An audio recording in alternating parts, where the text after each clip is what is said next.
un mes más, por si non o sabéis, porque veo caras nueves, en colaboración con el Ateneo Obrero de Xixón, tenemos todos los meses, los segundos martes, una conferencia siempre de tema asturiano, siempre con la presencia de la persona más confiable en el tema que se trate, científicos, académicos, profesores de la universidad o estudiosos importantes, en este caso de la masonería. Y en los segundos martes todos los meses. A las 7, que no lleva una hora muy afalladiza, pero es lo que nos impone el edificio, ¿no? La masonería y un tema espinoso para el que no es masón, pero tengo que decir que después de 20 días estudiando, leyendo y estudiando, parece un tema súper luminoso, súper interesante y súper positivo, para sorpresa a lo mejor de algunos de vosotros. ¿Por qué?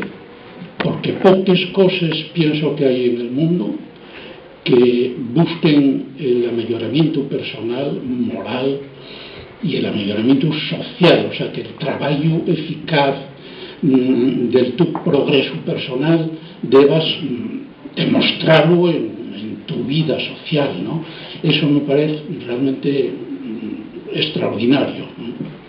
Otra cosa es que yo no me parece tan guapo, porque yo gustame lo como dicen los ingleses, el simple is beautiful, ¿no?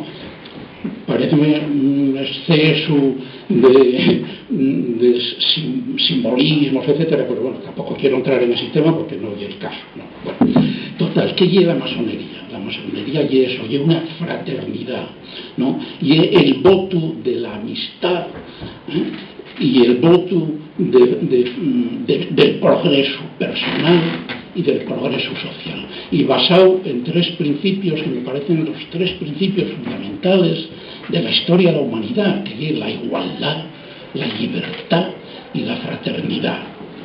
Francamente, me parece que todos los que estamos aquí somos masones, pero algunos no lo sabíamos, y estamos sin registrar, ¿no? Pero parece que sí es. Sin mandil, efectivamente, ¿no? Pero parece, vuelvo a decirlo, luminoso. Bueno, ¿qué símbolos tienen los masones? Como sabéis, el símbolo más universal, que el compás y la escuadra. En Asturias tenemos muy pocos símbolos masónicos, probablemente porque arrasaron con ello durante el franquismo, pero hay 3 de los que os quiero hablar muy sencillamente, muy rápido. El primero sería la casa que Víctor conoce muy bien, la casa de Sellaño, que es una casa que perteneció a un señor que se llamaba Fructuoso Pandavenes, que es una casa que tiene todos los huecos de la fachada tallados símbolos masónicos en piedra que pueden verse,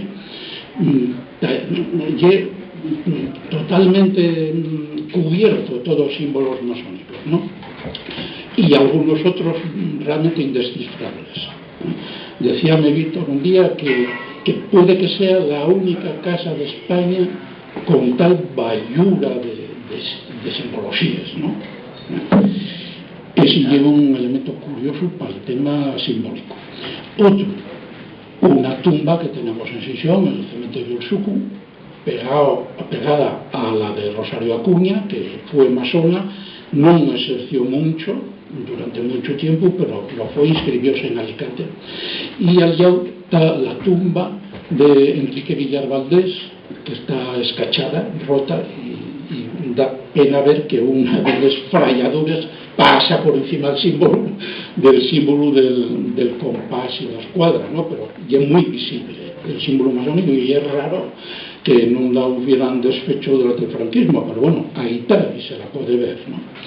Y el tercero, que no sé si lo conoces, pero que es muy cristiano, pero muy masón, porque es un símbolo del grado 18 de la masonería, y el pelícano que se fiere así o mismo, y con la sangre alimenta a los pitucos, ¿no? Los pitinos.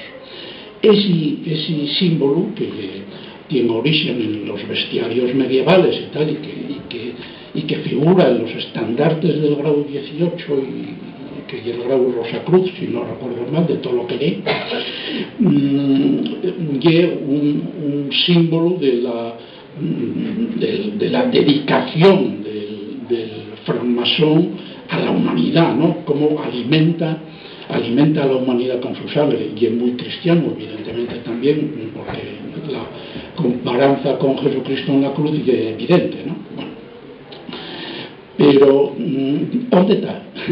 Y una pieza tallada en madera guapísima y cubierta de pan de oro, del pelícano con los pitinos debajo, que está en la iglesia San Pedro de Paredes, en Valdés, ya haciendo frontera con el concello de Tineo, y un territorio que perteneció a la familia Meraz, y tiene las tumbas de, no sé si son 4 hermanos, allí mismo en la iglesia, una iglesia bastante guapa, con retablos, y eso muy guapa. Y tiene este elemento que evidentemente el pelícano es un símbolo cristiano, pero probablemente en este caso tiene también relevancia masónica. Un pelícano interesante, ¿conoces? Sí. Hay varios, hay otro en la redonda.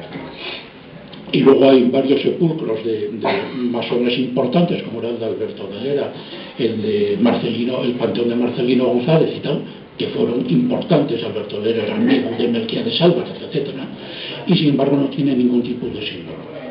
No sabemos si desaparecieron o nunca los tuvieron, no lo sé. Bueno, hay loses en Sison, hay masones en Sison, hay los. ¿Y cuántos loses hay en Sison? Hay 5. Y en Ubió una nada más quizá, ¿no? Una, que es la Progreso 1850, que tiene, coméntola, la de Ubió coméntola, porque fíjome gracia que el símbolo de esta logia masónica de Ubió es un trisquel, y un trisquel, tal como es un trisquel, así naye el símbolo de la logia. Y en Sison hay 5, no quiero olvidar ninguna. La más antigua es de la Jovellanos, que tiene obediencia a la Gran Logia de España. Luego está la Rosario Acuña, de la que Víctor fue el fundador también, que tiene obediencia a la Gran Oriente de Francia. La Estrella del Norte, que lleva una logia femenina, porque la norma regular masónica solo lleva varones.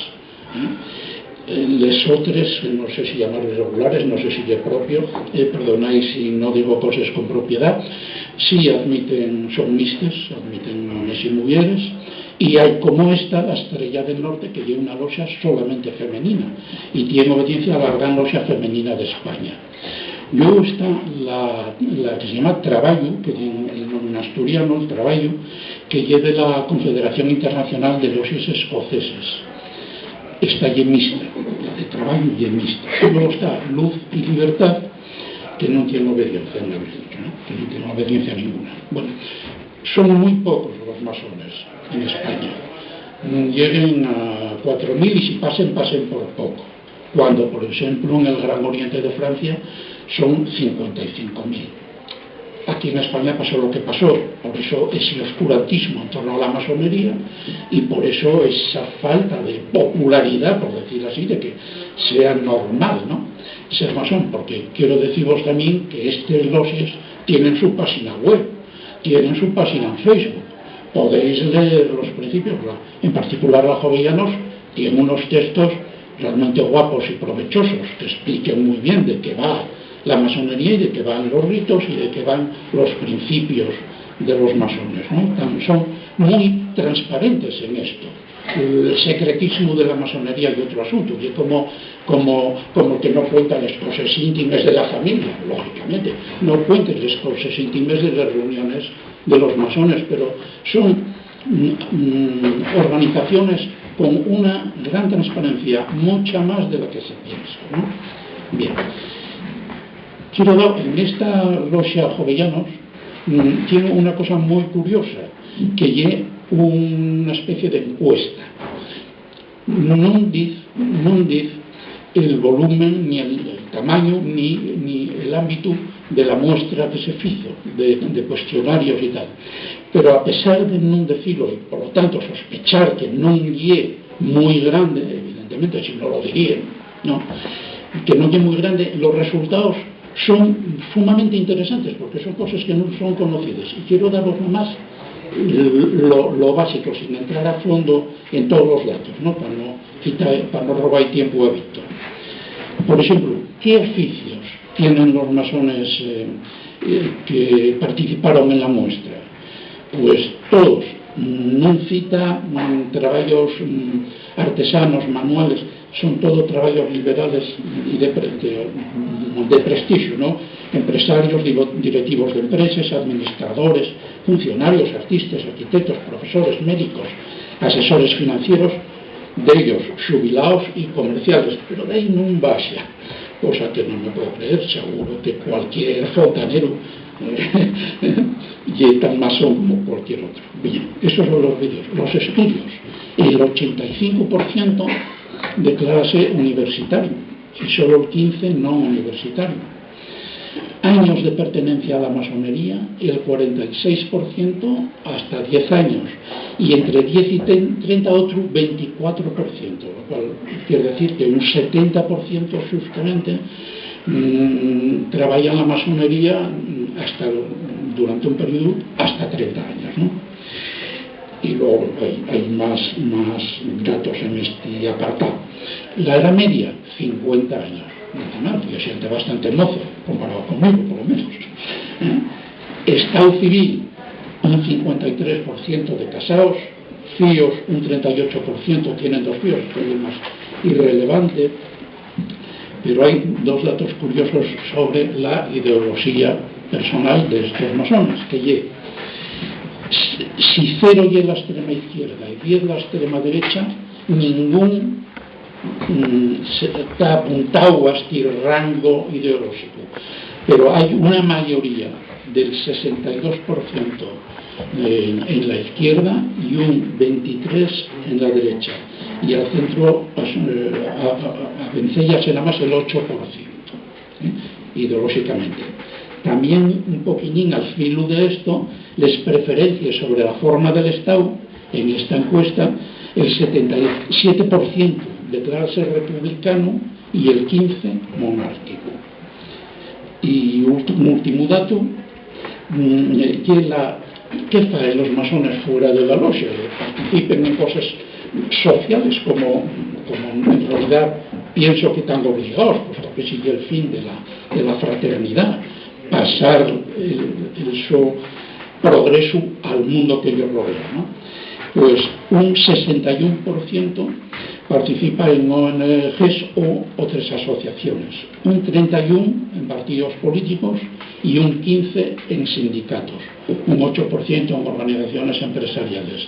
Y es evidente que estos datos son intercambiables. Uno puede estar en 2 o 3 de estas cosas, o los 4 al mismo tiempo, no es como ser de izquierdas o de derechas, ¿no? Pero tú puedes ser de Médicos Sin Fronteras y estar en un foro Asturias, ¿no? Es decir, que no es incompatible.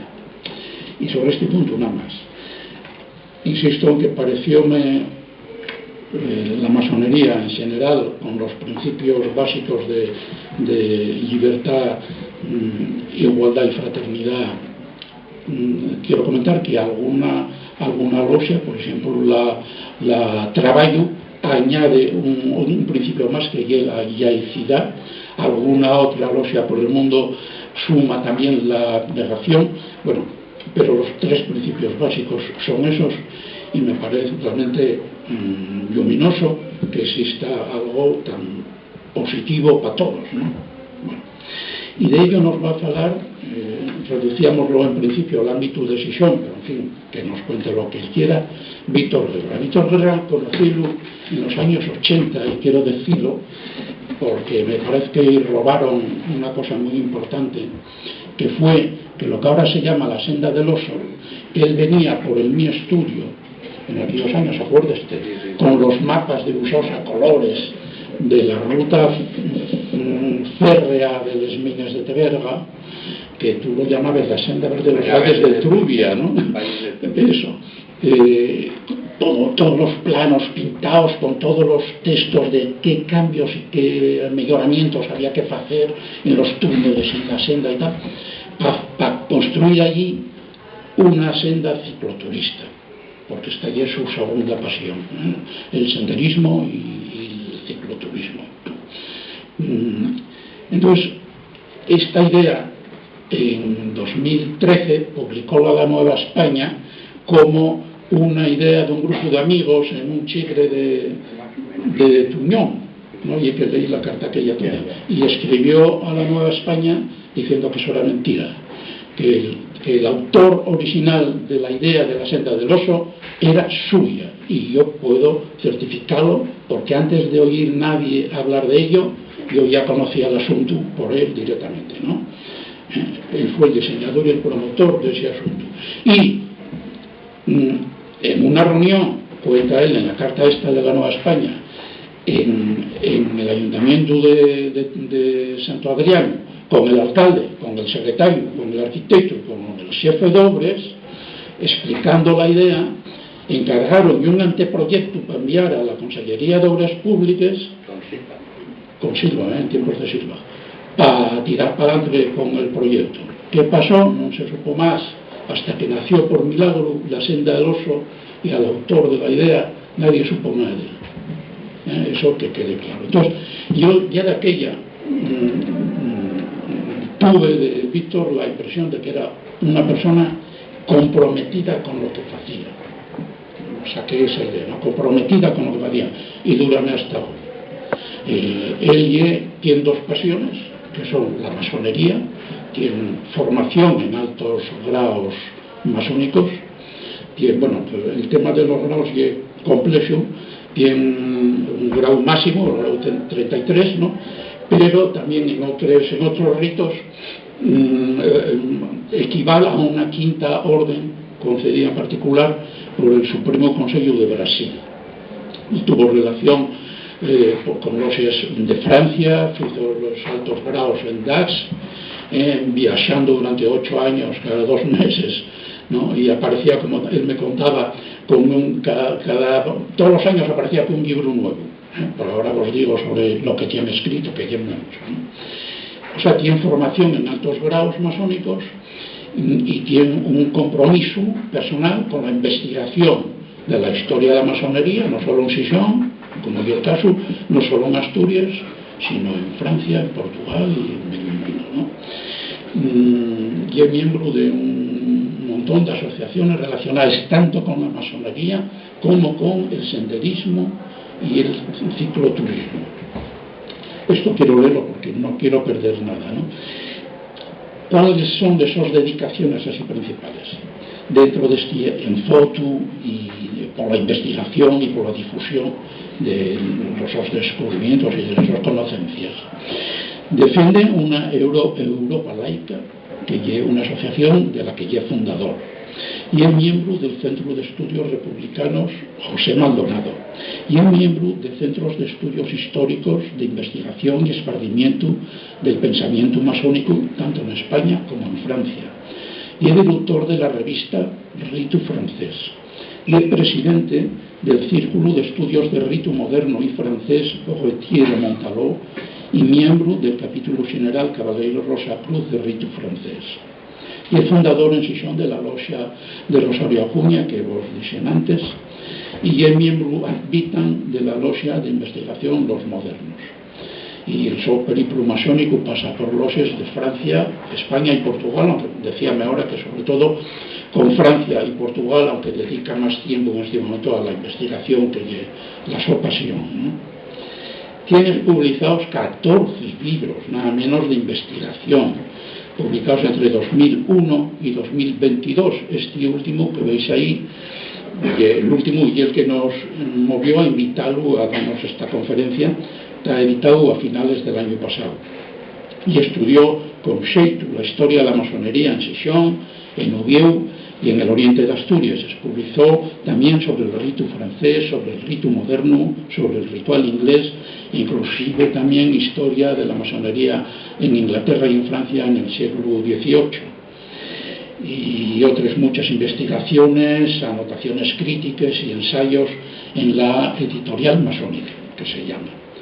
Aparte de estos 14 libros, también sacó otros 7 libros y guías sobre los temas que os decía antes también de senderismo y cicloturismo, además con editoriales muy conocidas como Desnivel, de La Llama, que es una editorial de Asturias, y El País, por ejemplo. Hizo muchas presentaciones, 13 tenemos anotadas, intervenciones públicas por toda Asturias y en universidades y simposios de España y Portugal. Y el colaborador habitual de medios de comunicación, prensa y televisión asturianas y en revistas de toda España. Y hizo numerosos proyectos, cartafollos, trabajos de avalizamiento relacionados con el senderismo y el cicloturismo en Asturias y fuera de Asturias, en Sierra Nevada, en Guión, en La Rioja, incluso en Madrid, a través de la consultora Sepino. A través de la consultora Sepino, y sin interrumpir más este tiempo. Ahora, buenas tardes a todas y a todos. Y gracias a Amadeo por esta presentación extensa y exhaustiva, que yo creo que no tiene mucho sentido el alabar a la persona, sino el tema que nos trae. Este libro ya se presentó aquí en el Ateneo, y en un momento dado me llamó una persona del grupo Ágora y me presentó la idea de que era importante no tanto hablar del libro, que también, sino una cosa que siempre queda de soslayo, que es ¿qué hacemos los masones? Una cosa tan sencilla, o sea, bueno, hay logias, hay obediencias, hay masones, pero ¿qué hacemos? O sea, ¿qué hicieron en Gijón los masones? Por centrarlo, por no irnos a Francia, a Inglaterra, porque en los datos que ha expuesto hay un sesgo importante, y es que esa estadística está hecha dentro de lo que llamamos la masonería regular o de tradición. O sea, que reunimos perfiles distintos. Ellos exigen, por ejemplo, exigen una creencia en una deidad, y yo, por ejemplo, que he estado en el Gran Oriente de Francia, eso no se nos exige, porque queda en el ámbito personal del masón o de la masona. Es decir, tú puedes creer en lo que quieras o no creer, y tú puedes pertenecer. En el caso de la Gran Logia de España es preceptivo creer, ser creyente. Nadie te dice si eres musulmán, hindú, cristiano, católico o lo que creas, pero es decir, por lo tanto, esa organización tiene un perfil muy determinado. Y está bien lo que exponía Amadeo, porque no le salen los obreros, por ejemplo, porque son, digamos, como un estamento un pelín mayor, ¿no? Las logias que hay en Gijón, pues somos gente, digamos, todos en general, o sea, en los niveles bajan un pelín, y aparecen obreros. Es verdad que entrar en masonería es una dedicación y es un dinero. Como cualquier movimiento, pues hay que cotizar, hay que estar, y no todas las profesiones, pues, por ejemplo, yo cuando entro en masonería, ¿cuándo entro? Cuando dejo de vivir en Cabrales, que vivía, como diría el otro, en el quinto mundo, y cuando vengo a Gijón, pues, digamos, entronizo con una idea, porque claro, en Cabrales venir aquí, de aquella eran 2 horas. Pero, claro, si tú te reúnes a las 7 de la tarde, pues ya te quedas aquí, ¿no? Entonces, digamos, la masonería tiene un componente urbano, fundamentalmente, está en los grandes núcleos de población, teniendo en cuenta que lo de grande es relativo, Estamos tanto en Madrid como en Barcelona, como en Oviedo, pero siempre estamos en núcleos urbanos.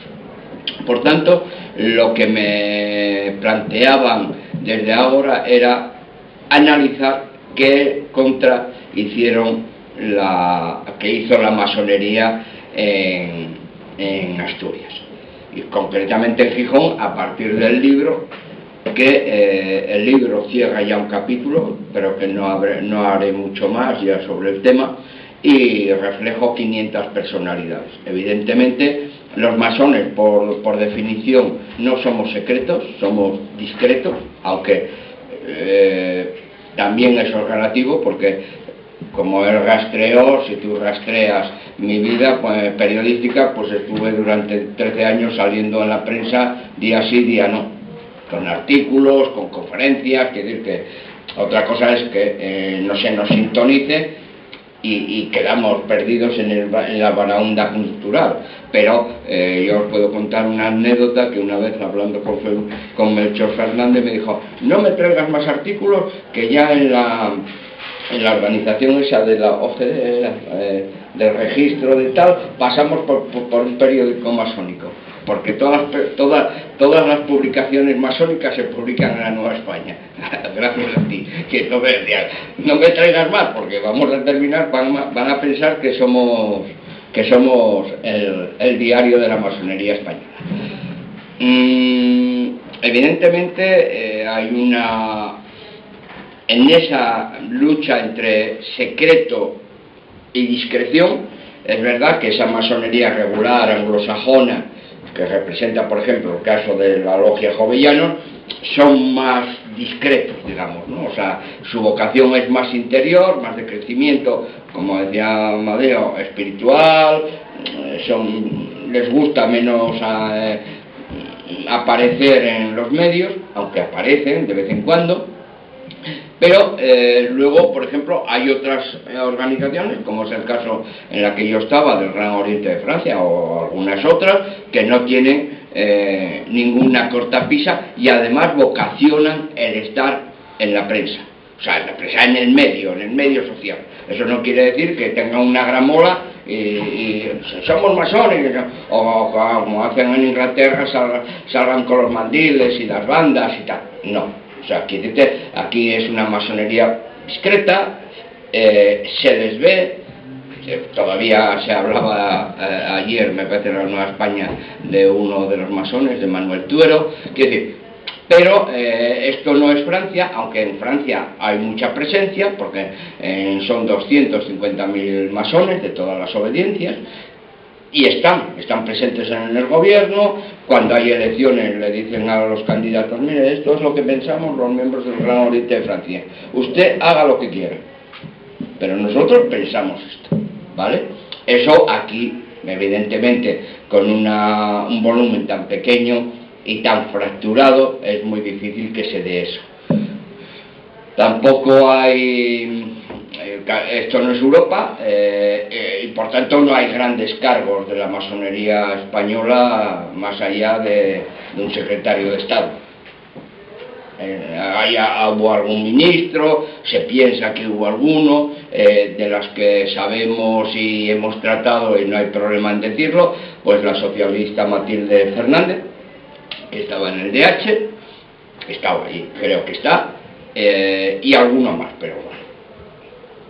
De otros muchos se especula, se cree, se dice, y bueno, eso es la masonería. Entonces, para que veamos un poco qué hicieron en Gijón, pues fueron muy activos, pero no un activo de salir de bandera y hacer manifestaciones, que también las hicieron, pero, digamos, la prensa no se hizo mucho eco de ello. Sí que tenían un altavoz grande como era el Noroeste, porque también hay que diferenciar entre masonerías y masones. La masonería como organización no se manifiesta, pero sí nos manifestamos los masones.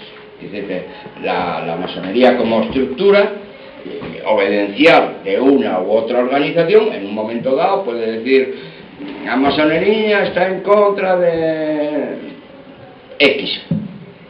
Otra cosa es luego lo que hacemos los masones, que somos altavoces de nuestro trabajo a nivel personal. O sea, a mí la logia no me dice sale mañana y ahí sí que hay más presencia. Sí que tenemos una presencia que cuando sabes quién es masón o tal, pues realmente se manifiesta, ¿no?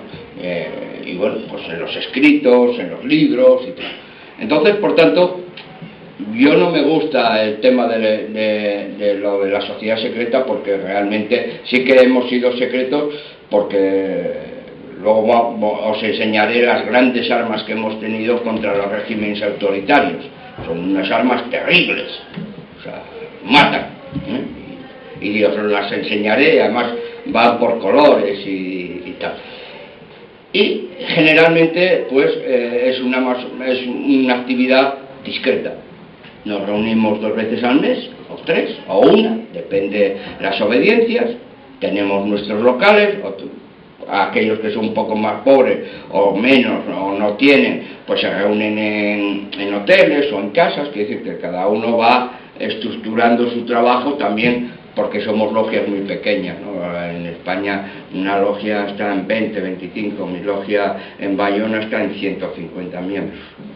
La diferencia, como veis, es abismal, ¿no? También es verdad que en Francia tienen 300 años. Nosotros, con todo el Guadiana que hemos tenido, no hemos juntado ni 50. Si no vino el séptimo, vino la regente, sino la caída de la Primera República, luego ya vino Franco. Bueno, o sea, nos hemos sí que está muy bien lo que decía Amadeo del ave fénix. Yo, como caballero Rosacruz, no estoy en esa línea, digamos, tan religiosa, pero sí está bien traída, porque hemos sido siempre producto de nuestra propia sangre. Es decir, hemos renacido. Yo me acuerdo los primeros rituales, o sea, los elementos que tenemos porque es como aquí, o sea, una logia al final es una mesa, un presidente, un secretario, un orador, que es, digamos, la ley, unos oficiales, que son los que ordenan y tal, y una gente sentada, unos hermanos sentados, así nos tratamos, y se pauta la palabra. O sea, nadie puede intervenir así. O sea, no es una reunión de Chile. Y entonces, bueno, pues eso hace que se genere una serie de trabajos. Y en Gijón, bueno, en Asturias y en España, pues por nuestra controvertida historia, ha sido muy complicado, muy grandes. O sea, ha tenido picos muy grandes y desapariciones totales. De hecho, yo tengo un trabajo ahora pendiente para una ponencia, y es cómo aparece la masonería en Gijón a través de gente que viene de fuera y no de gijoneses, por ejemplo, ¿no? O sea, gente que viene al ferrocarril, gente que viene al vidrio, que bueno, que tienen sintonía, que ya conocen algo de la masonería. Siempre aparece algún alma inquieta y empieza a reunir gente, y bueno, y ahí ha crecido. En general, la masonería en España nunca ha tenido grandes números. Siempre ha estado eso. Yo tengo, por ejemplo, los listados de 1928, y estaba en el Gran Oriente de España, español, que reunía todas las obediencias, o casi todas, pues estaba en 3.500. O sea que siempre hemos estado en ese número, 3.500, 4.000.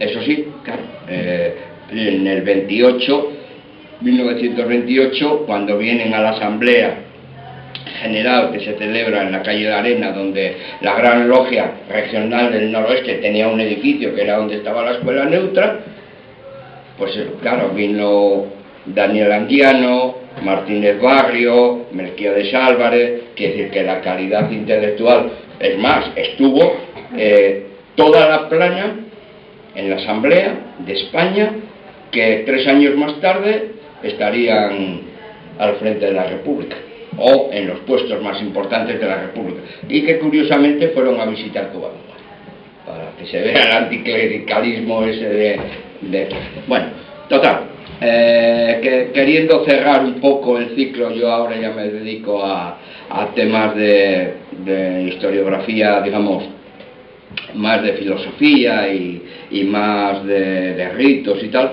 pero tenía una asignatura pendiente, que era hablar de la masonería en Gijón. La había ganado un premio Rosario de Acuña con un folletín, porque era el límite que ponía, que lo publicó el Ateneo, que está agotado, y había publicado lo de los masones en Oviedo, tal, y quedaba meterle mano a la masonería en Gijón. Hay algún autor historiador que ha hecho algo también, como es Iván Pozuelo, pero bueno, a mí me gustaba cerrar ya ese ciclo, y este es el producto. como gente discreta y no secreta, pues hacen su vida. Y tanto es así que no hay manera de rastrearlos. O sea, son gente que se dedica a su vida y que sale en la prensa de vez en cuando. Gracias a la digitalización ahora, y por eso este libro en parte se ha podido lograr, porque cuando empecé con él hace 10-12 años, pues no había casi noticias, ¿no? ¿Quién conoce a Pardo Prendes? El que está un poco en el Sporting, no, bueno, Pardo, tal, no sé qué. ¿Quién era? O San Feliz Rea, un médico en Villaviciosa, concejal, ¿quién lo conocía? Los de Villaviciosa y poco más, ¿no? Y era miembro, por ejemplo, del Ateneo, era miembro, o fiel a Jacobi, que fue el gobernador, que han pasado muy desapercibidos. Y esos personajes, a través de la digitalización de la prensa, pues ahora sí que van saliendo pequeñas anécdotas. Porque hay un tema muy complicado, y eso sí quiero decíroslo, que trabajar en las hemerotecas de prensa la de Piñera y poco más, porque es muy latoso, hay que leer muchísimas cosas para no sacar nada, y entonces no se trabaja nada la prensa. Entonces, y ahí sí que hay mucha... Pero bueno, en esa discreción puedo deciros que en Oviedo hubo un periódico republicano y masónico que duró 15 años, contra Carreño, el republicano Carreño y los fundamentalistas republicanos gijoneses, y allí ponían dónde iban, con quién comía, quién hablaba, quién había leído poesías, que decir, ese periódico, que yo tengo como unos 80 números, pues no lo conoce nadie.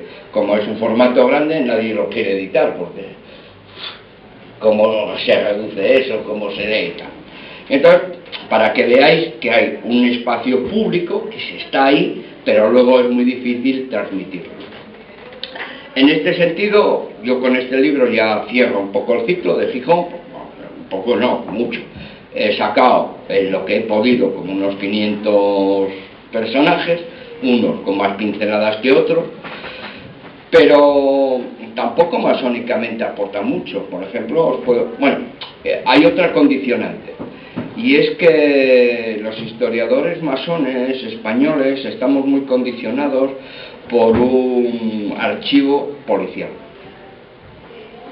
Hemos empezado todos a Salamanca, y los que hemos hecho libros basándonos en Salamanca, al final, cuando lees mi libro o el de otro, estás leyendo los 400 libros que parecen iguales. ¿Por qué? Porque basamos en un archivo policial, y de allí solo les interesaban los nombres y dónde cazarlos a esos masones. Por tanto, puedes ir a pedir el archivo de Melquiades Álvarez y encontrarte que tiene 5 hojas. Y a lo mejor un zapatero que fue el presidente de la logia tiene 80 hojas. Porque a lo mejor era un activo militante político, y como eso era bueno para poder encausarle, pues cuanto más mejor, ¿no? Menos mal que no tenían fotocopiadora ni escaneadora, sino, bueno, que eran 4.000 y hicieron 60.000 expedientes. Claro, eso ha condicionado también mucho la historia que hacemos. Hay dos formas de hacer historia. Los historiadores profesionales reivindican su facción, y que ellos son como el sumum equilibrador de esa concepción, aunque no distinguen un mandil de otro, ni un rito de otro, pero bueno, ellos hacen su trabajo. Y luego están los historiadores masones, que en general buscamos otra... Yo me he salido de esa corriente de Salamanca, y sobre todo cuando pedí para que veáis, ¿no? Yo fui a Salamanca, estuve bastante trabajando allí, y pedí el expediente de Ramón Franco, hermano del generalísimo. Debe haber 15 hojas, no hay más. Bueno, yo sabía que había trabajado en la logia Plus Ultra, y que esa logia había trabajado en el exilio en Francia, y entonces dije, nada, voy a la Biblioteca Nacional de París y pido el expediente, porque en Salamanca ha estado todo alfabético. Llego allí y digo, oiga, el expediente, bueno, yo ahí pido tal, el expediente de Ramón Franco. Tío, la señora levanta los hombros y dice, no tengo ni idea de qué me pide usted. Claro, acostumbrado a el expediente de Amadeu Benavente, tenga, o habrá 2, 3, 10 hojas. La Logia Plus Ultra, sí, de la Logia Plus Ultra tenemos muchas cajas. Me dijo, ¿y de cuánto dispone usted para estudiar? Yo ya me eché un poco para atrás, como para estudiar. Dice, no, es que hay como 45 cajas. Yo se las voy sacando y usted vaya mirando y leyendo las 45 cajas, o sea, eso significa 2 o 3 meses ahí y tal, a ver dónde encuentra usted a Ramón Franco. Que puede estar en un listado, en una noticia, claro, evidentemente dices, no, mira, Ramón Franco puede ser muy importante, pero a mí no voy a dedicar 3 meses a buscar. ¿Con esto qué quiero decir?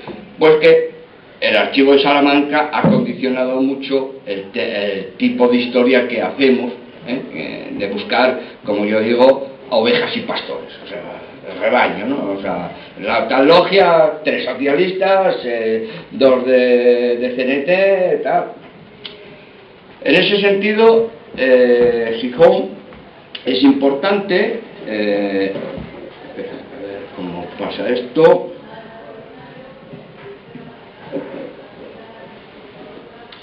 Bueno, estas son las publicaciones que he ido haciendo, en esas 10-12 que comentaba Amadeo, de distinta temática. Por ejemplo, este que veis aquí en Irán, la de Irán, que es más filosófica, más esotérica.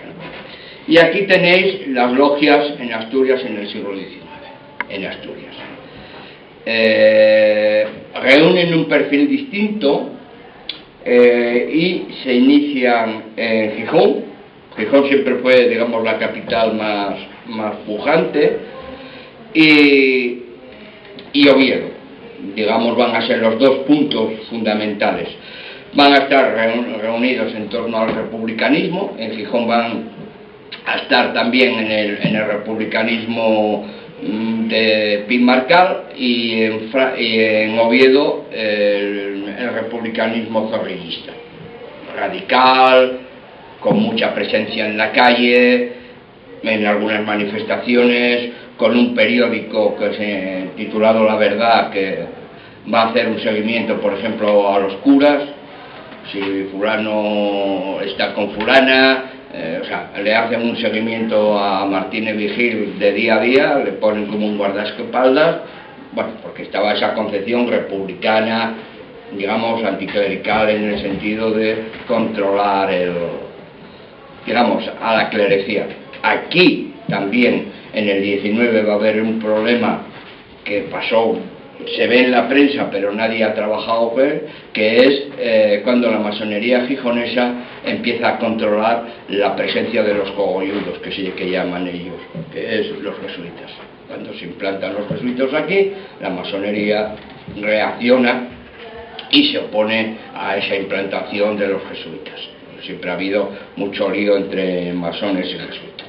Y además les parece que es digamos, un desembarco brutal, ¿no? Porque ya estaban planteando, primero tenían unas casas en la zona de Álvarez Galaya que les habían donado, y luego ya plantean el colegio, y entonces, digamos, la masonería ahí desde su concepción laica y de educación laica, le parecía que ya aquello rebasaba un poco los límites de una cierta entidad progresista.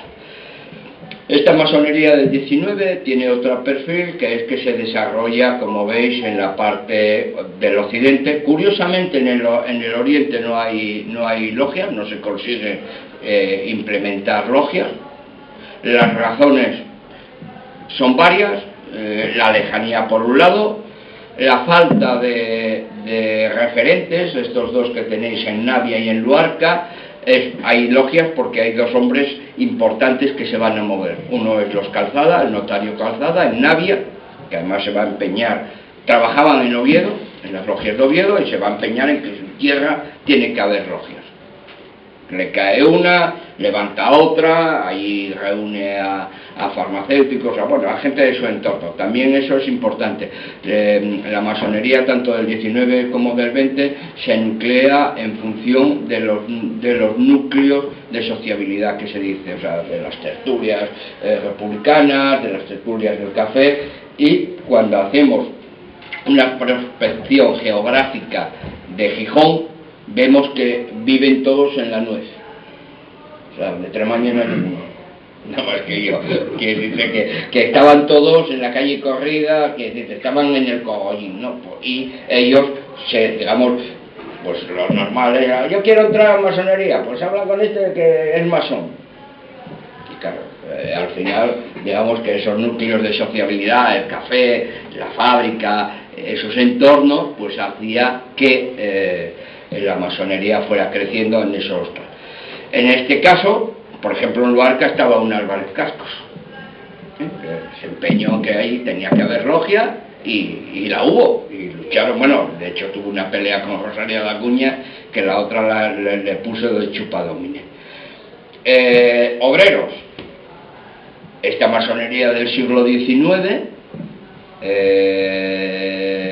que empieza en 1850 y terminan todos en galeras, los cabecillas, pues eran ceramistas, eran los que vinieron al vidrio, a la loza, y que se unen para, empiezan a unirse en torno a algo que les suena conocido y que va a formar parte de la unidad de acción, pues por ejemplo, con el tema religioso de los cementerios. Ellos eran evangélicos, otros eran ateos, y empiezan como masones, que empiezan a formar parte de la masonería, y hay escritos en el ayuntamiento reivindicando que el estercolero del cementerio civil de Gijón, que ya debía dejar de ser un estercolero, ¿no? Y entonces hay protestas, creo que hay una o dos manifestaciones importantes, incluso potentes protestas frente a enterramientos de republicanos, que el cura no quiso tal, que el enterrador dijo que lo enterrara su madre si quería, cosas de este tipo, y ahí la masonería tuvo su trabajo. Evidentemente esas noticias se han perdido, porque son casi como circunstanciales, ¿no? Es verdad que si las rastreamos encontramos esas protestas y ese afán. Como las logias duran tan poquito, y los masones en masonería también en España duran muy poco, cuando tú estás en Francia, por ejemplo, pues hablas con un hermano que llamamos y ¿cuánto lleva usted en masonería? 42 años. Y quedas así, 42 años. Aquí 10, 12, nos cansamos. Son trabajos muy pequeños, muy endogámicos, y llega un momento que siempre es un poco lo mismo. El esfuerzo intelectual de investigar, de leer, de viajar, es muy costoso. Lo hace quien lo hace, no hay obligación de hacerlo, quitando la asistencia y una serie de trabajos, y claro, pues al final te pasa factura todo eso. Bien, esto es un poco el panorama. En el siglo XIX, pues estas son las logias que hay. La logia Amigos de la Naturaleza, que es la primera de 850 al 54, que terminaron como Rosario de la Aurora, perseguidos por la ley. La logia Amigos de la Naturaleza, y la más importante es la logia Amigos de la Humanidad, 1889-1894. Es la más activa en Gijón. O sea, por ejemplo, no sé si tenéis conocimiento, por ejemplo, esta gente tenía dos miembros importantes. Cuando digo miembros importantes, en el sentido de que se movían y que podían ser el presidente de la logia o tener algún cargo. Cuando se produce el incendio del Machichaco en Santander, en Cantabria, que se ardió y murieron cientos de personas,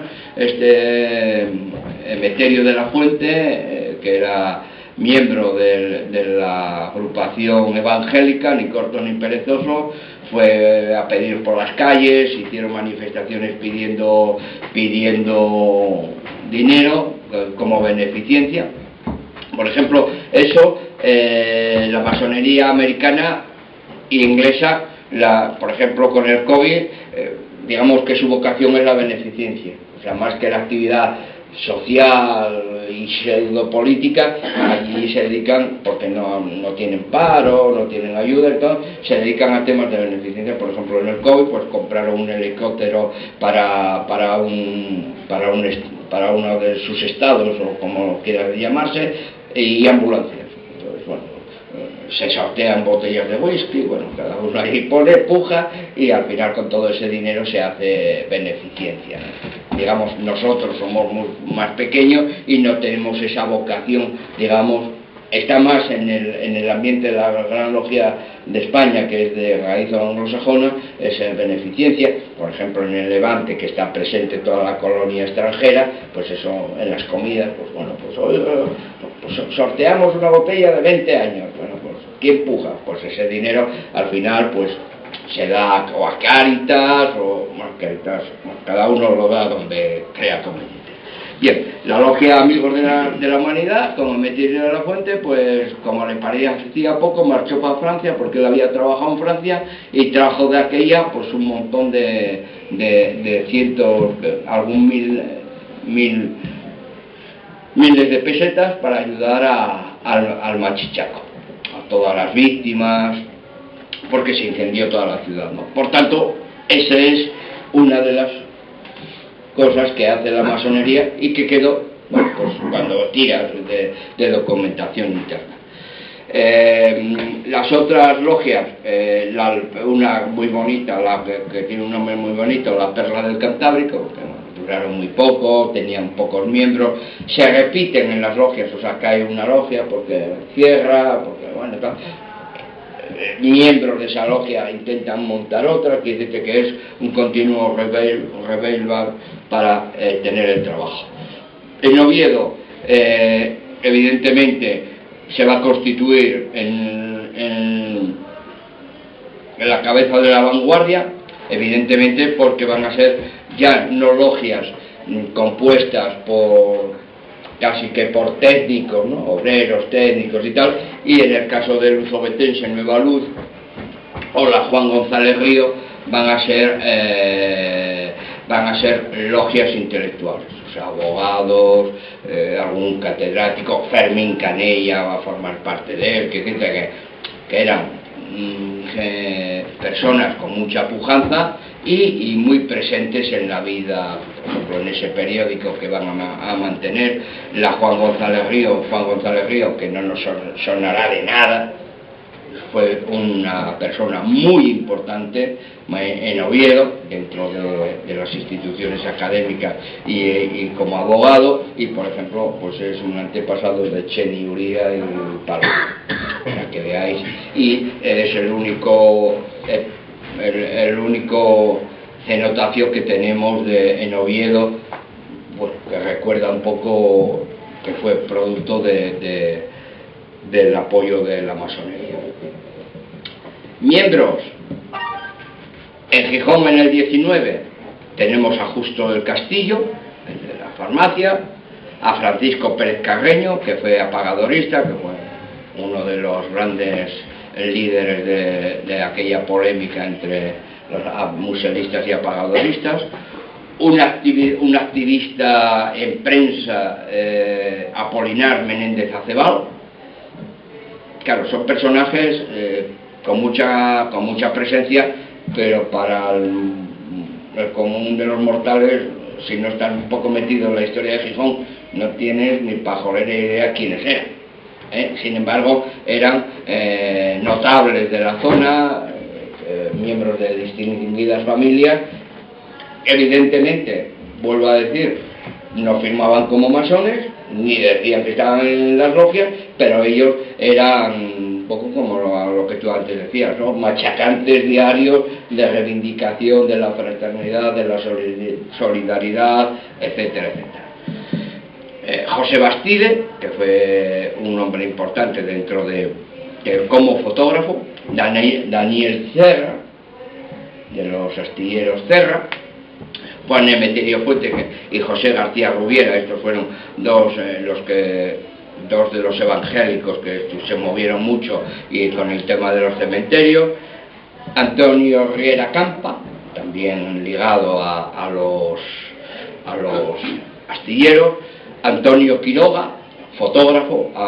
Hay una cosa muy curiosa, hay un montón de fotógrafos muy importantes, Luis Vink, y sin embargo no tenemos fotos de que sería lo típico, ¿no? De hacerse fotos y tal, como bueno, ahora con los selfies y eso nos hacemos algunas fotos, pero no tenemos casi registro, para que veáis un poco la discreción. Y bueno. Ricardo del Río, otro famoso fotógrafo. Fermín Suárez Crosa, que fue un empresario gijonés que fue a Madrid y allí abrió para la Casa Real unas, ¿cómo se llama? Temas de tapetes. Celestino Margolles, los hermanos Hulton, y los perfiles, un poco lo que hablo, ¿no? Obreros, loceros, vidrieros, extranjeros, empleados y comerciantes autóctonos, perfiles culturales medios, perfiles políticos serían republicanos y librepensadores. Bien, ¿dónde estaban estos masones gijoneses del 19? Pues en la dignificación del cementerio civil o de los cementerios civiles de la zona. Estaban presentes como masones, no como masonería, en la polémica muselista y apagadorista, que fue muy importante, si el puerto se ponía aquí o se llevaba para el musel. Bueno, ahí digamos que jugaban cada uno a su banda. Justo el Castillo, que era masón, como tenía propiedades en el musel, era de los muselistas, porque a él le venía bien, pero luego esas cosas en masonería se tamizan, quiere decir que no pueden llegar allí y decir, bueno, vamos a debatir esto y tiene que salir esto. Hay, digamos, parcelas de consenso, ¿no? El tema de la explosión del barco Cabo Machichaco, 6.000 pesetas sacaron en el 1893 el hombre este, Camino de Francia, y la logia. Manifestaciones y protestas públicas por la dignidad de esos cementerios y la lucha contra la implantación de los hijos de Loyola con el Colegio de la Inmaculada. Eso va a ser una constante incluso en el siglo XX. En el siglo XX van a forzar incluso un registro policial porque se descubre que los jesuitas tenían una emisora dentro del colegio y estaban pasando información a los bandos nacionales.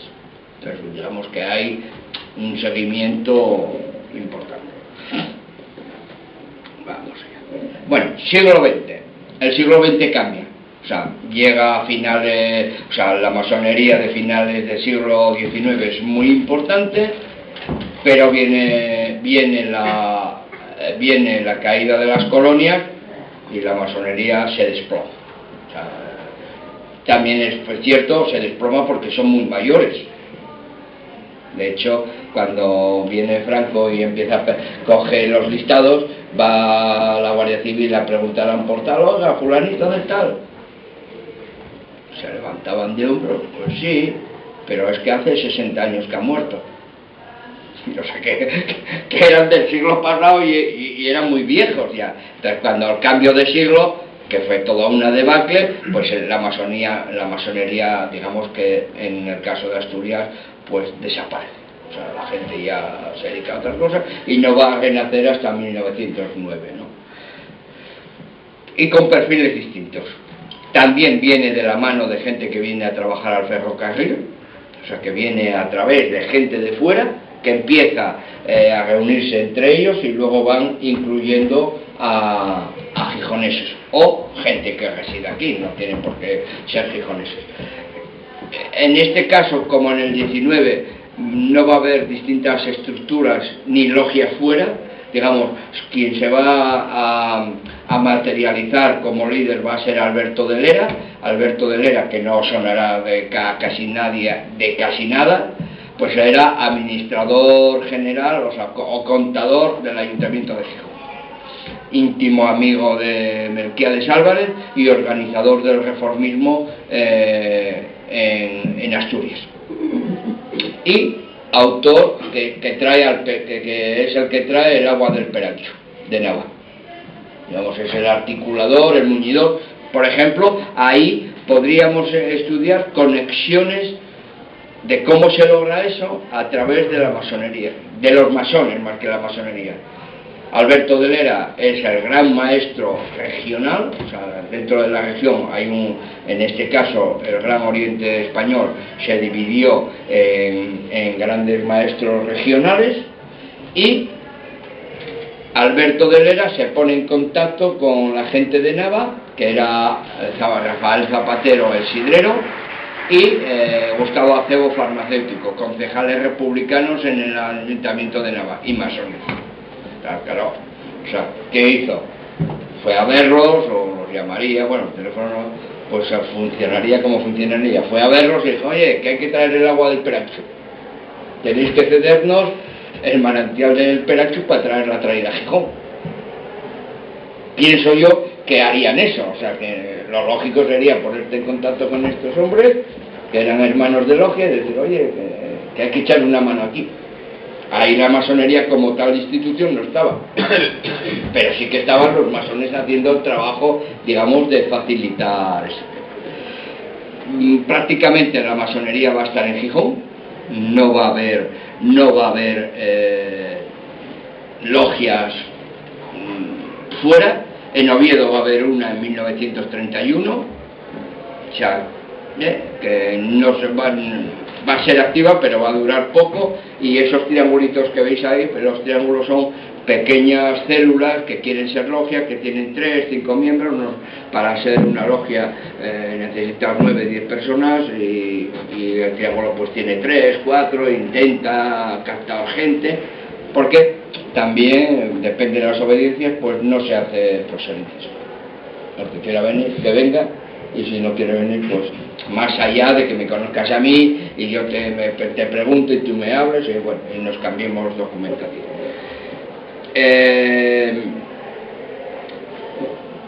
Esa época del 20 empieza en 1911 con Alberto de Lera como cabeza, digamos, motora.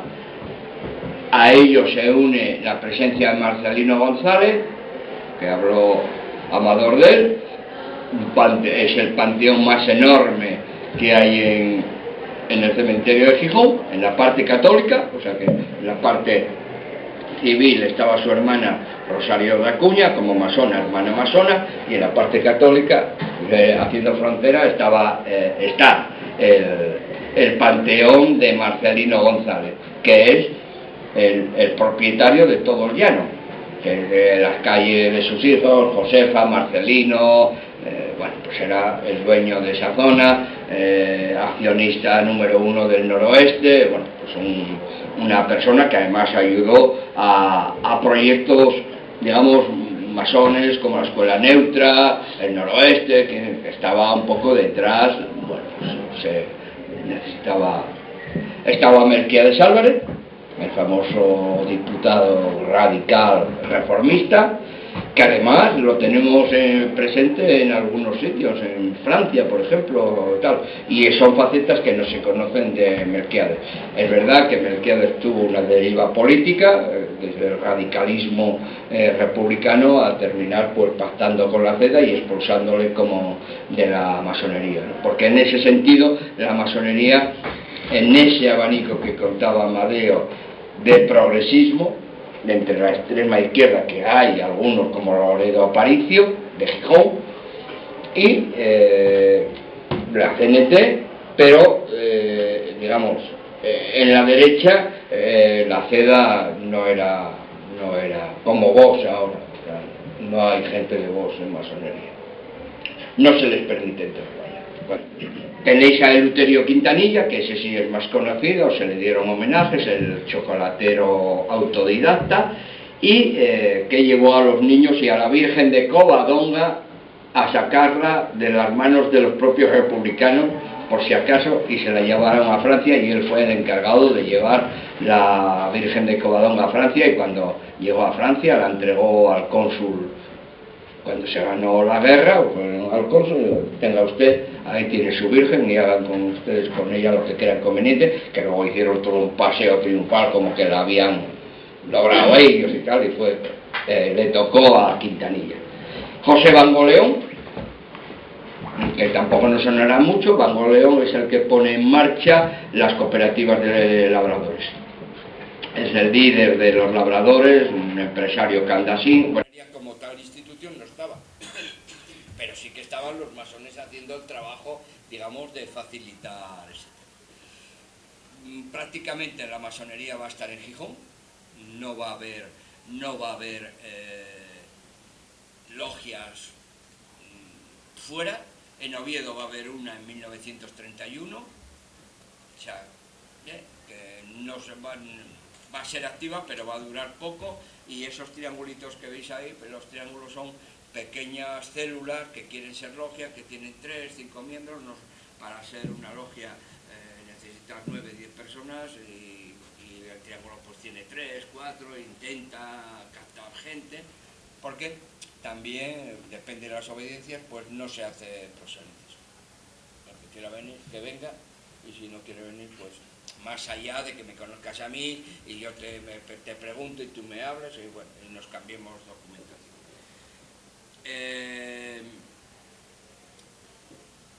Esa época del 20 empieza en 1911 con Alberto de Lera como cabeza, digamos, motora. A ello se une la presencia de Marcelino González, que habló Amador de él.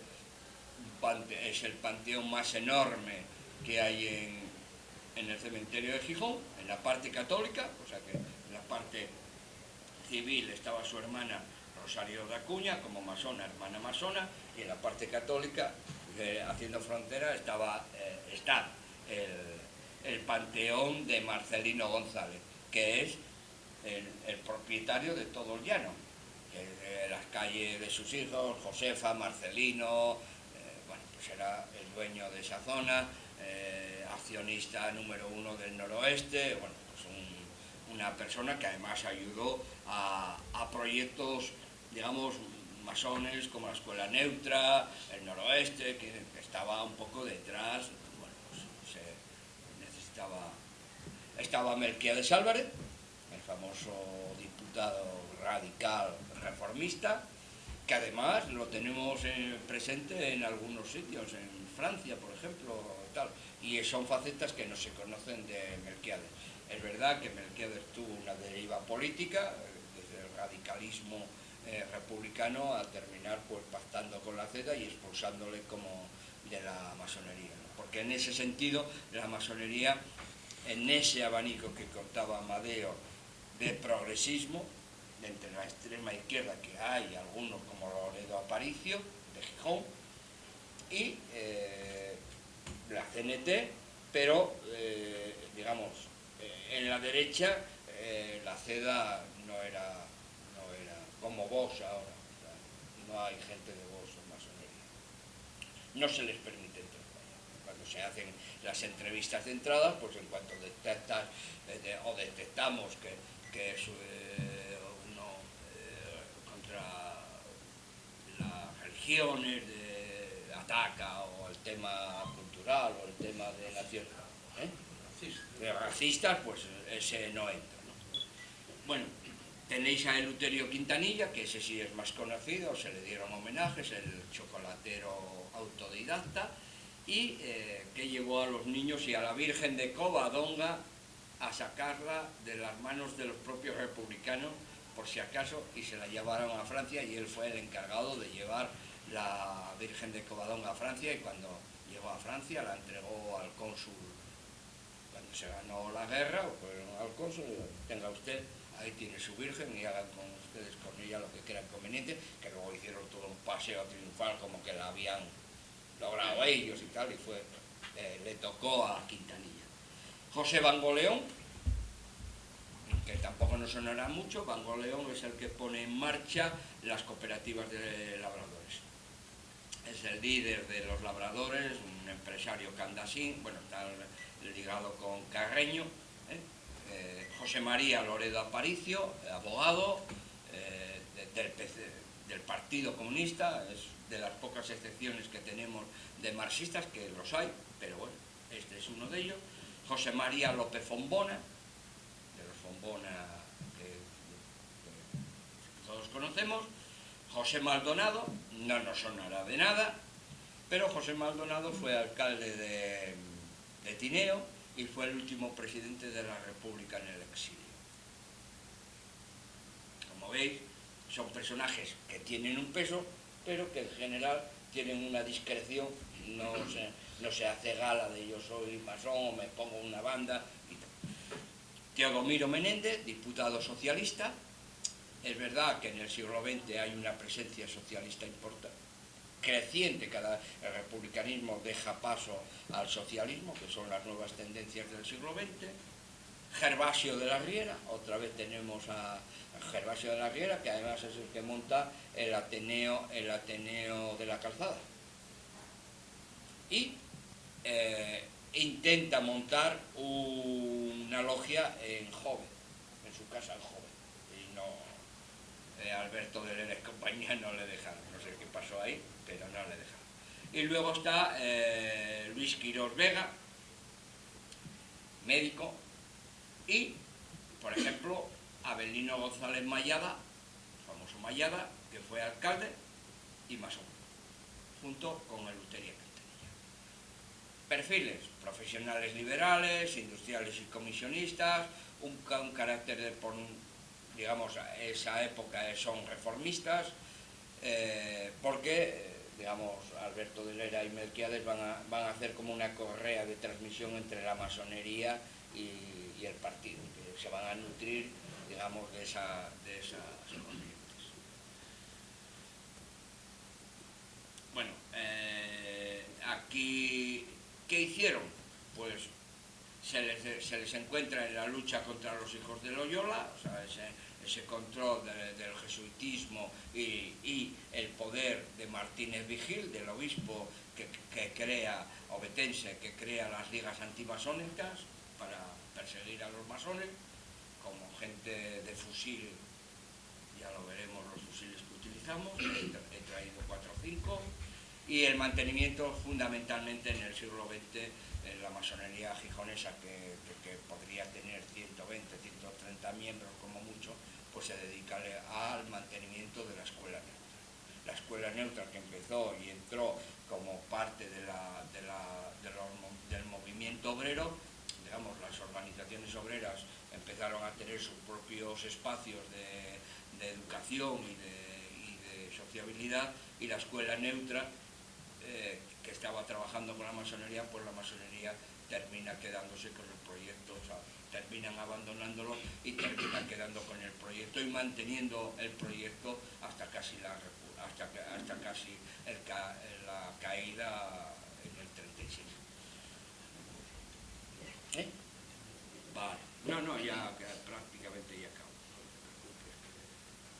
Bueno, y aquí la persona, y con esto ya yo creo que es mejor entrar en un coloquio, la persona, digamos, más representativa en la ciudad con estos personajes que hablábamos, pues fue Rosario de Acuña, masona también, pero cuando llegó aquí, como que pasó de los masones, digamos, le interesaba más el movimiento librepensador. Dentro de los masones hay una corriente muy importante librepensadora y progresista, y Rosario de Acuña, pues como era un verso suelto y tenía un carácter que la llevaba a Dios y el diablo, no debía ser gente muy, viendo algunas fotos, muy de complacencias, pues estuvo relacionada con algunos masones, sobre todo con lo que llamaríamos los jabalíes masónicos en Gijón, que son Cifuentes, Loredo Aparicio, Morán, que tiene una serie de jóvenes que digamos van a estar, porque ella estaba relacionada con uno que llama sobrino y que es Lamo Espinosa, otro abogado y tal, con el que convive, y era de esa generación de jóvenes masones asturianos que van a estar, pues eso, van a estar presentes hasta la República, ¿no? La República es importante. Y luego la masonería, ya para lo último, para que veáis dónde estaba tal, aparte en el Ateneo formaban parte, porque forman parte todos ellos. Cuando empiezas a escarbar en este libro, pues ver que uno estaba en el fútbol, otro estaba en el Ateneo, otro estaba en la coral de no sé qué, que estamos en los tejidos, y no haciendo propaganda precisamente, pero bueno, estamos ahí incardinados. En el caso de la masonería, el último cierre que hace es preparar la evacuación de los gijoneses. Saben que esto se cae y de la mano de las organizaciones obreras, pues preparan la evacuación primero de los matrimonios, de los abuelos, de los hijos, y de la mano preparan toda la evacuación, junto con las organizaciones sindicales y políticas. Puedo contaros un caso de cómo se prepara, y para que veáis que realmente son cosas discretas. O sea, ¿qué hizo la masonería a diferencia de las organizaciones políticas? Pues llamó al Gran Oriente de Francia, que era una organización, y es una organización muy potente, y les dijo: hermanos, que de aquí sale una baraonda de gente y hay que darles cobijo. Eso se hace por carta. ¿Qué hicieron? Por ejemplo, cogieron a un intérprete del gaitero, a David Fresno, y lo mandaron para Francia a preparar con los hermanos franceses la llegada de toda la caterva de exiliados que les iba a llegar. Eso no está escrito, o sea, que yo lo escribí, pero eso no es conocido, que queda dentro de los intríngulos, y ahí sí que la masonería como organización se movió. Es decir, que unas veces se mueve a través de los masones y otras veces se mueve a través de la propia organización. Este hombre, por ejemplo, para que veáis las anécdotas, y para seguir con las anécdotas, este hombre prepara la llegada, cae el frente, no puede volver porque lo fusilan. Es decir, que llegue aquí y tenga grado de maestro y haya tenido un cargo de secretario, ese está sentenciado a muerte y no viene. Reclama a través de la embajada y de todo lo que puede a su mujer y a sus hijos para que se reúnan con él en Francia, pero los abuelos, que él era de Villaviciosa, pues los abuelos le dicen que a su señora que no se mueva, que cómo va a cruzar el país, etcétera, etcétera, y al final él termina haciendo su vida allí, ellos aquí, y la historia que se cuenta en Villaviciosa y que se ha corrido es que él había abandonado a su familia. Yo, recuperando su expediente y tal, pues a la familia le hice ver que había unas cartas y unas cosas que no había sido así, que él había intentado por todos los medios, pero claro, marchar una señora con 4 críos o 3 críos que tenía camino de Francia, pues, y en Villaviciosa, a lo mejor si fueran militantes políticos, gente más dura, pero bueno, esto era el agro y tal. Para que veáis con estas pequeñas anécdotas qué es lo que hacemos los masones.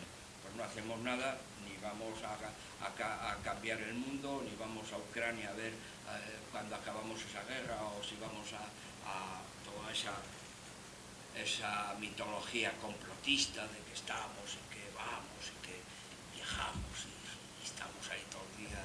Pues no, somos gente normal como vosotros y como pueda ser yo o cualquier otro, y que nos dedicamos a estar.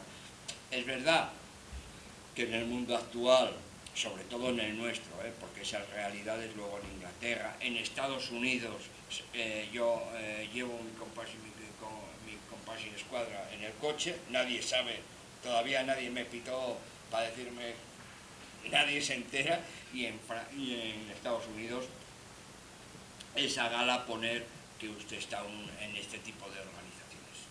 Y se ponen los currículos, y los coches llevan, verás, incluso la matrícula, quiere decir que depende de qué países hablemos, esa masonería que va a cambiar. La sueca, por ejemplo, pues es de un matiz muy religioso, nosotros tenemos un matiz, digamos, más social y pseudopolítico. Quería presentarles las armas, los grandes fusiles que utilizamos, que son por los que nos sentenciaron, nos fusilaron, que son estos. Una banda que se pone, en este caso el venerable, se pone esto, aquí, se ponen los guantes y preside la mesa. Estas han sido las grandes armas de la mesa. Como veis, peligrosísimas, ¿no? En este caso es del rito francés. Nos ponemos también un mandil, freguemos poco, a veces, nuestra vida es muy ocupada, ponemos un mandil y normalmente pues, los ingleses sí, son mucho más simbolistas. Por ejemplo, la casa de 6 años, tengo un dato nuevo, y es que es posible que sean de unos masones teósofos ingleses. Por eso hay cosas que nosotros no reconocemos. El otro día me dieron el dato y tengo que comprobar. Bueno, este es un mandil de alto grado, en este caso del quinto orden, que sería un grado 33, que te lo pones. Y pues esto va acompañado pues, de esta banda con una joya que bueno, tiene distintos simbolismos, y esto es las grandes armas que tenemos. Por esto nos han matado. Y los guantes, siempre cuando entras en logia siempre llevamos guantes.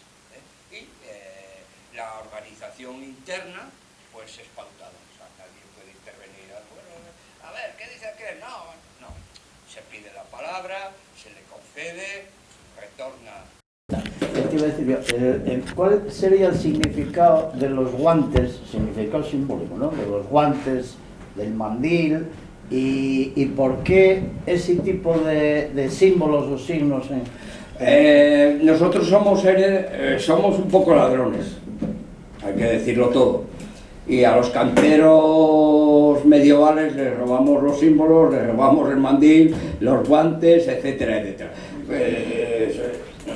Claro, no podemos hacerlo nosotros porque nos quedaríamos sin uñas. Entonces, digamos que nosotros lo que hemos hecho es robarles a los canteros, digamos, la estructura simbólica y de vestimenta, y le hemos dado una proyección especulativa.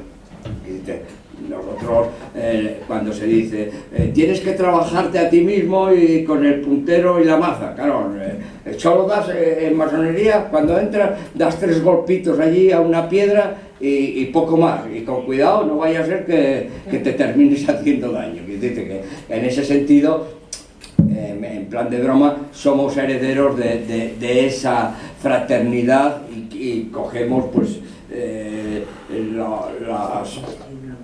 digamos, toda la parafernalia, digamos, simbólica, de nombres, etcétera, etcétera, y vivimos de ella.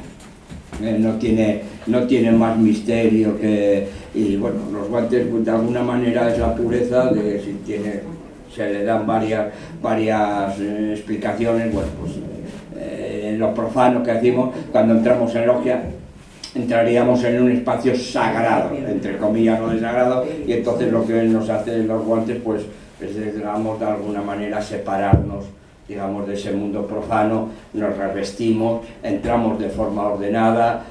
Hay organizaciones que yo puedo ir así, y hay otras que te exigen ir de traje, con pajarita, que cada una tiene sus reglamentaciones, no tiene más allá de... Y siendo pocos, ¿por qué se hacen varias logias? ¿No sería mejor unificarlas? Sí, pero nuestro carácter es así. Ya. No.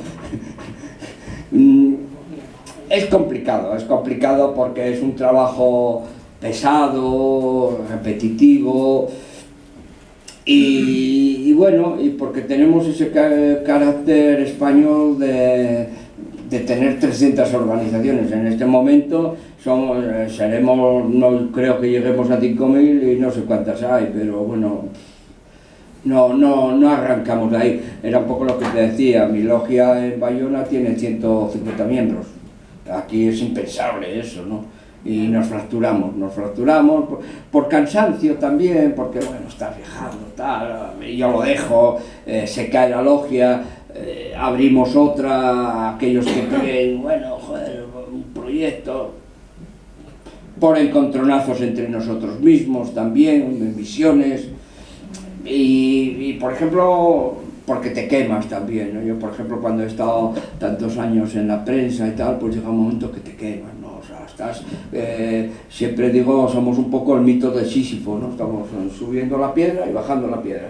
Sube y baja otra vez, y sube y baja, ¿no? Y claro, eso, cuando ya llevas... Por eso los números de presencia y de permanencia son muy pequeños, porque, claro, subir a la piedra, estar subiendo una piedra, cuando ya la tienes arriba, que parece que ya aquello tal, pues la piedra para abajo. Y claro, cuando ya llevas 10, 15 años, dices, oh, como que... Y por ejemplo, el COVID ahora ha sido demoledor.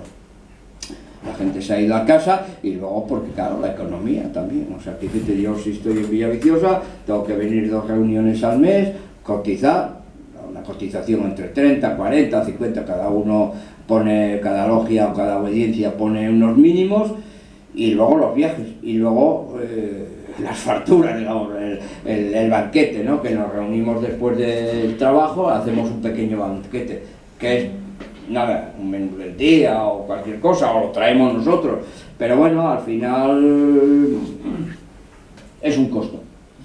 Y el COVID cambió muchas cosas, mandó mucha gente a casa y ahora traerlos otra vez a la logia es complicado. ¿Cómo es posible que en el siglo XXI esa norma regular de la masonería no admita mujeres? Bueno, se hizo... ahí tenemos una tergiversación histórica, porque hay unas constituciones de Anderson que no tuvieron peso en su nacimiento, y este Anderson, cofundador también de la masonería del siglo XVIII, decía que no se hablaba de masonería y religión. Lo que no hablamos sí hablamos, lo que no hablamos son de siglas. O sea, discutimos sobre el concepto de la democracia, el concepto del socialismo. Lo que no hablamos es, oye, del PC,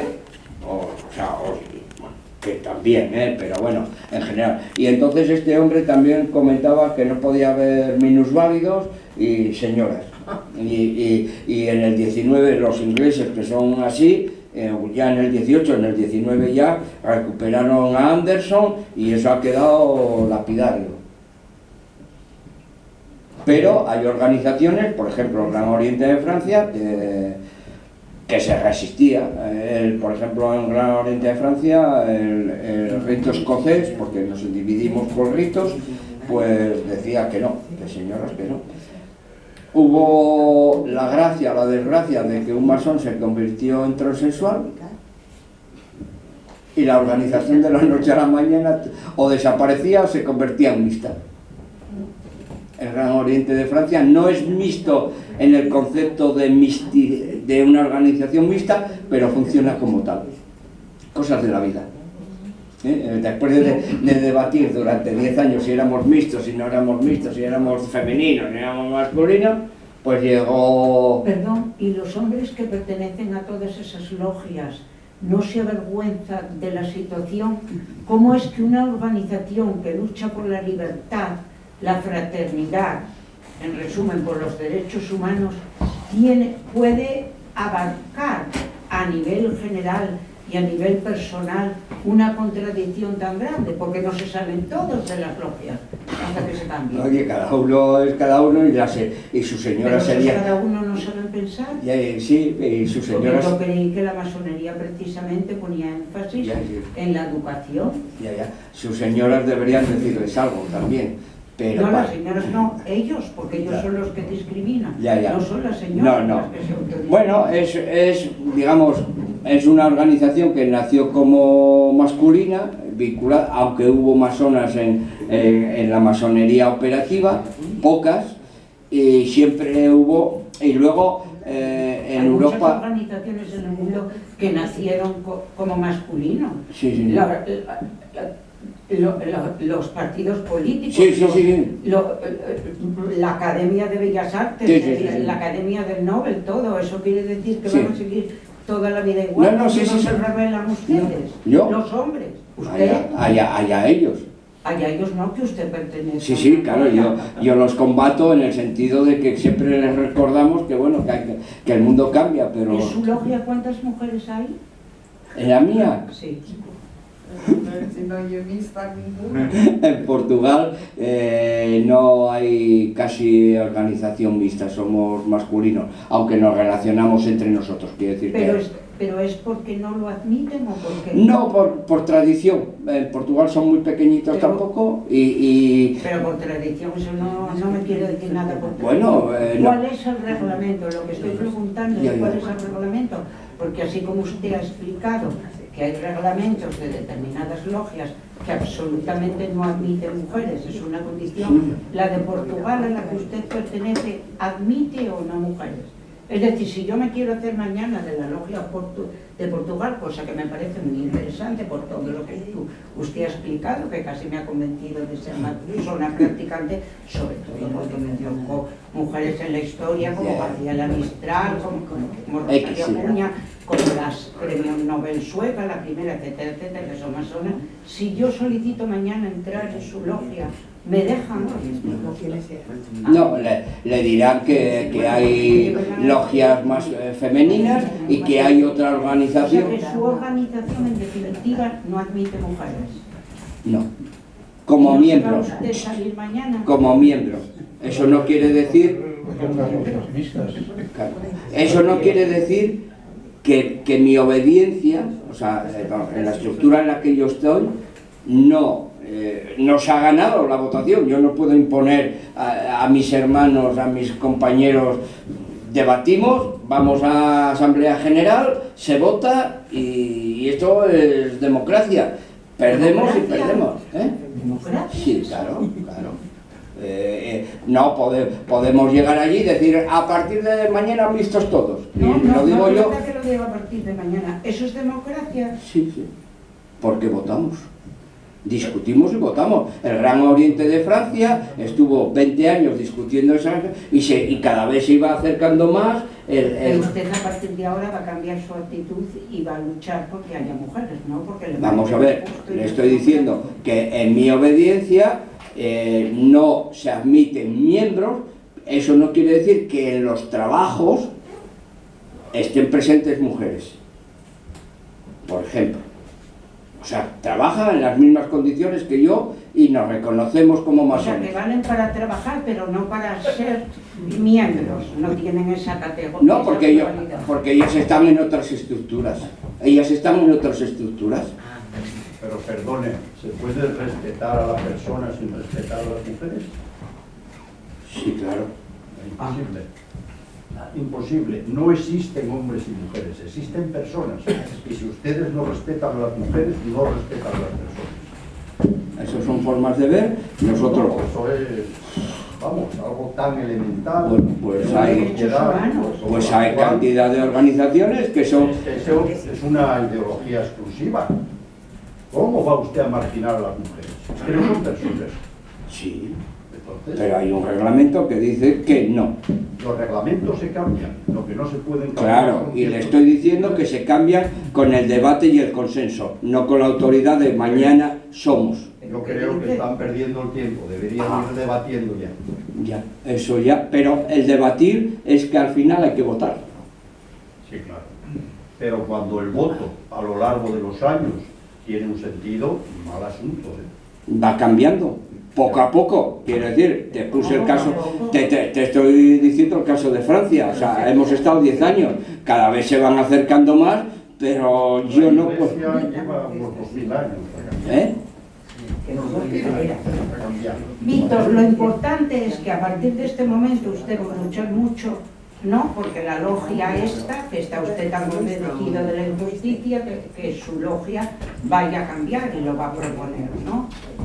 Bueno, eso está en el tapete del debate, digamos, o sea, es una constante, o sea, quiere decir que todos los congresos anuales, pues ese tema sale y claro, al final somos 300, 400 o 1 millón y vamos a votación, o sea, porque no hay otra forma de resolverlo, quiere decirte...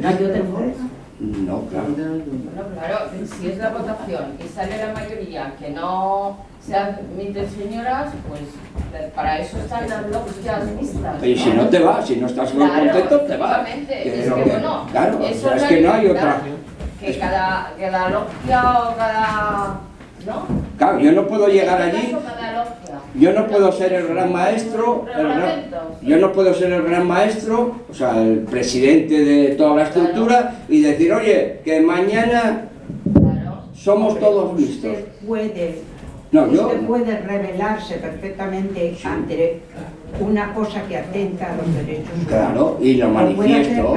Y lo pueden hacer todos diciendo, si ustedes no respetan los derechos humanos, yo me salgo porque yo no quiero participar en algo. Hay gente que se sale, hay gente que combate desde dentro, o sea, la sociedad... Quizás sea la razón porque sean tan pocos, ahora me estoy dando cuenta.